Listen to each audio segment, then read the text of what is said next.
દોસ્તો મારી ગુજ્જુની મોજ ચેનલમાં આપનું સ્વાગત છે। આજના વિડીયોમાં આપણે વાત કરવા જઈ રહ્યા છીએ કે જો કાજલબેનીમાં તેમના ઘરે જવાના છે તો બધું જ કામ પરવારી ભત્રીજાને રમાડીને પછી તેઓ જવાના છે પિયરમાં। જુઓ તેમને બધું જ કામ કરાવી લીધું છે।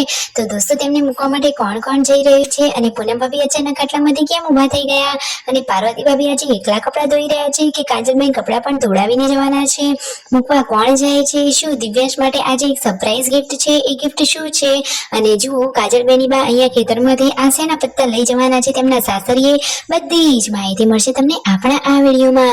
મારી ચેનલ પર નવા હોય છે તો ચેનલને ફટાફટ લાઈક શેર અને સબસ્ક્રાઇબ કરી દો। ફૂલ વિડીયો એમ ઠાકર ફેમિલી બ્લોગ ચેનલ દોસ્તો ફૂલ વિડીયોને લઈને ડિસ્ક્રિપ્શનમાં મૂકેલી છે, ત્યાં જઈ તમે આખો વિડીયો વોચ કરી શકો છો। આવી ટૂંકી ટચુકડી લાઈવ લેટેસ્ટ ટ્રેન્ડિંગ માહિતી મેળવવા માટે કરી દો મારી ચેનલને ફટાફટ સબસ્ક્રાઇબ। તો ચાલો દોસ્તો વધારે રાહ ન જોતા આપણે વિડીયોની શરૂઆત કરી દઈએ। તમે વિડીયોમાં લાઈવ જુઓ કે આજે તો બચ્ચા પાર્ટી તો પોપકોર્ન ખાવા બેસી ગયા છે અને આજે રાકેશભાઈ તો ખુશીના દિવસોમાં વહેંચી રહ્યા છે સૌને મીઠાઈ। આ બાજુ કાજલબેની બા અને પાર્વતી ભાભી વોશિંગ મશીન ગોઠવી રહ્યા છે, નીચે ટાયર ગોઠવવાના છે એટલા માટે શિલ્પા ભાભી રસોઈ બનાવી રહ્યા છે અને એટલામાં આજે કાજલબેન અને રાકેશભાઈ ચાલી રહ્યા છે ખેતરમાં। દોસ્તો એ તો ખેતરમાંથી આજે આ કઈ વસ્તુ લેવાના છે, જુઓ સાથે આ ઓકડી લઈ લીધી છે, એનાથી તેમને ફોજના પત્તા લેવાના છે। દિવ્યાંશ ભાણાભાઈ પણ ખેતરમાં આવી ગયા છે અને દિવ્યાંશ માટે તો આજે તેના ઘરે એક સરપ્રાઈઝ છે, તેના બાપા એટલે કે તેના બાપુજી એક સરપ્રાઈઝ પ્લાન કરીને રાખ્યું છે। તો કાજલબેની બા અહીંયા ઊભા છે અને રાકેશભાઈ થાંભલા ઉપર ચડી અને બેની બાને આ ફોજના પત્તા લઈ આપી રહ્યા છે। ભાઈ બહેનનો પ્રેમ જ એવો હોય, સાચી વાત ને દોસ્તો, ખાલી બહેની બા હુકમ કરે ને ભાઈઓ એમના દરેક કામમાં હાજર થઈ જાય, એનું નામ જ સાચો ભાઈ। જુઓ તો ખરા કે ખેતરમાંથી આ વસ્તુઓ લઈને પછી તેઓ ઘરે આવ્યા। ઘરે તો તેમના મમ્મી કપડાં સુકવતા હતા, હવે ચોમાસાના લીધે તો અહીંયા નેટ નીચે કપડાં સુકાવવા પડે છે અને હજુ તો કપડાં ધોવાનું કામ ચાલુ છે। પાર્વતી ભાભી તો સવારથી ચોકડીમાં કપડાં લઈને બેસી ગયા છે, કહે છે કે આજે તો વોશિંગ મશીન બગડેલું છે તો બધું જ કામ જાતે અને હાથથી કરવાનું છે, તો એ તો કામે લાગી ગયા છે। અહીંયા બહાર ખુલ્લામાં મોટી ચોકડી છે તો કપડાં ધોવાની મજા પડી જાય। જમવાનું પણ રેડી થઈ ગઈ છે, રાકેશભાઈને લાગી હતી ભૂખ, એ તો બેસી ગયા જમવા માટે। દિવ્યાંશ ભાણાભાઈ તો આ પાણીના ખાબોચિયામાં મસ્તી કરી રહ્યા છે।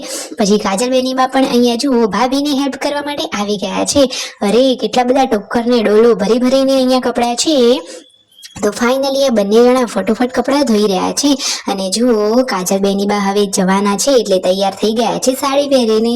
તો અહીંયા જુઓ લાડકા ભત્રીજા ક્યુટ કાનોડાને તો રમાડી રહ્યા છે અને કહે છે કે અત્યારે તો નથી રોકાવું કારણ કે એમના સાસુમાને મોતિયો ઉતરાવ્યો છે, તો બેબીને અત્યારે રમાડી અને પછી થોડાક દિવસ પછી તેઓ આમ પણ આવવાના છે।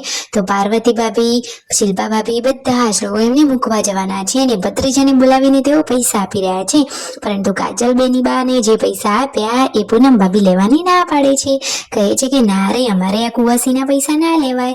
તો જુઓ એ કહે છે કે આટલા બધા પૈસા તો હું ના જ લઉં, પરંતુ બેની બા કહે છે કે હું તો મારા ભત્રીજાને રમાડીને આપું છું।